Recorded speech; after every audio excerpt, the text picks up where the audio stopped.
Menchie thing for Dan Orlovsky to do, and obviously he has a very talented daughter.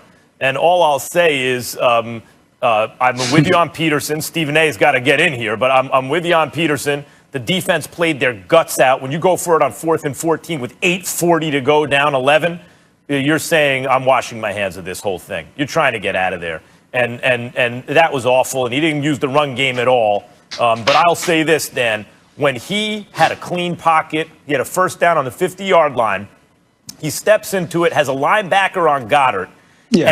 And like just how you said, hey, Wentz did something good. He should have completed a pass. The receiver dropped it. Bad outcome from a good play. He got a good outcome from a bad play, right? He winds up with a PI call because the linebacker is like trying to catch up to Goddard, and the ball was so underthrown, he winds up smacking into Goddard and gets a PI call. But, like, how do you have a clean pocket? You step up and you underthrow your wide-open tight end on a mismatch by that much? He does that all the time. So I think Peterson wants out, Wentz should be gone, and Roseman too. Guys, things are not that complicated. The fact of the matter is Carson Wentz is having a very, very bad year. He looks absolutely awful. But he's only 28, and we saw greatness in him before. It is rare that you see greatness, and it evaporates so quickly at such a young age, and that's it. Now, there's one thing when you were great, but then you get old, and as a result, age and attrition coupled with your diminished and deficient skills take fold altogether. It's another thing entirely when you're young and you just regress and you slide and you're having an absolutely awful year. You can resurrect yourself. I will remind you that there was a guy by the name of Nick Foles who was 11-2, if I remember correctly, as a starter under Chip Kelly. Disappeared for years because he was contaminated by Jeff Fisher. Looked absolutely positively awful, so much so that he actually contemplated retirement, but then was asked to come and be a backup in Philadelphia and ended up taking over after Carson Wentz got hurt and won the Super Bowl. And as a result, the next year, Carson Wentz gets hurt again with a 5-6 record. Nick Foles comes in, saves the day, gets them to the postseason, and delivers a win against the top-seeded Chicago Bears in the Windy City before losing to New Orleans in a divisional playoff game. That Nick Foles all of a sudden ends up getting a huge contract from Jacksonville. When he goes to Chicago, we were all applauding it. We were saying if they got the offensive line together, he would look great. There have been a bevy of instances throughout NFL history where there's been a quarterback who wasn't finished, was still relatively young, had exhibited greatness in the past, but they had fallen off, and ultimately was able to correct themselves. Carson Wentz is 28, so I'm not giving up on him. I'm looking at Peterson, and it's not because of Peterson's inability to coach. It's because it appears he does not want to coach Carson Wentz. That was not his guy. That was not his choice. That's not the guy that he believes listens to what he wants done, how it wants done.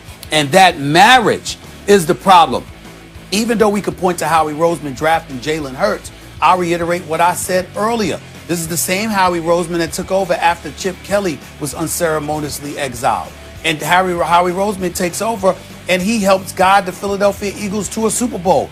We don't look at them and say they have no talent on defense. They have no talent on offense. They don't have running backs. They don't have tight ends. They don't have a couple of wide receivers. We don't look at that. We look at health, and we look at the fact that Carson Wentz and Peterson are not aligned with one another. That is what has to be addressed. Yeah. Let me hit on this too, Stephen. I think you make a lot of good points. I think the last two I would make is this. I think the point of greatness doesn't just go away like that is a valid one. I think we've seen Carson Wentz in two settings for the Eagles. We've seen him with a relatively talented team in 2017. He was one of the best quarterbacks in football. In his last 3 years, that roster has slowly depleted. And last year, what happened? It's important for everyone to understand, like last year, what happened with that football team and the decimation of injuries is not normal. The way that Doug Peterson and Carson Wentz carried that football team to the playoffs is not normal. And they're going through the same type of injury this year. We can't expect it to happen for the second straight year. And so I would caution everybody. Everyone thinks I'm this Carson Wentz apologist. What do you guys want me to do? You want me to come on television as ESPN pays me to do a job and just go, hey, this guy stinks? No, like my job is to continue to be why. 3 years ago, everyone says Ryan Tannehill stinks. He's a top 10 quarterback. A couple years ago, everyone said before they got Amari Cooper, Dak Prescott stinks. I think that's invalid. So just be very careful. Listen, great movies aren't made just because they're great movies. Shawshank Redemption is an awesome movie because it had a great writer, great director, awesome actors, and an incredible setting. It takes everybody. Carson Wentz, with a rebuilt roster and a coaching staff that instills his confidence back, mark my words, will be performing like a top 10 quarterback again quickly. It's not just the confidence, Dan. Everything is messed up. And the key was when he said, this is the way we do it around here. He still doesn't believe that he's doing the it needs to get rebuilt. He needs to be reworked. It needs someone who can rebuild it. Because, yes, he needs to be rebuilt. Yes. By the way, he doesn't move the way he used to my eyes. That's fair. But he's tough as nails, and he has great talent. But everything is wrong, and there's no – Peterson's ain't going to fix this. I don't know if the Eagles are going to fix this. I don't know if it's fixable at this point. All right, we got to go. It's Dan, fixable. Appreciate you. Always a good time. We'll talk secret this season. Philly's been struggling, just 3 wins on the year, and then obviously Carson Wentz as well. Dan Orlovsky back here with us. By the way, guys, I was just reading. The Eagles have the second most expensive roster in the NFL. That's unbelievable to me with this type of performance. Yeah. But, Max, I'll start with you on this one. Did the Eagles need to clean house right now? Yes, they do. It's obvious. I mean, when you say clean house, there are 3 guys you're talking about, right, in any organization. The GM, the coach, the quarterback. And I've been saying for a while now that thanks to Dan Orlovsky primarily in the media, but many media enablers, and guys on the team, obviously maybe the owner, Wentz has been enabled. He's been enabled. And last year when he had a bad performance down the stretch, he was told he was having a great performance down the stretch. And that's why he makes comments at press conferences like this is just the way we do things around here. You know, his poor decision making and all that stuff. So Wentz, who needed to be benched weeks and weeks ago, as I suggested and had been suggesting for weeks, to be held accountable to the team, the way Donovan McNabb was, the season after the benching, took them to his 5th NFC championship game, which they almost won, right? Like, instead of doing something like that, they just continue to enable Wentz. It's too late now. He's too messed up. Wentz got to go.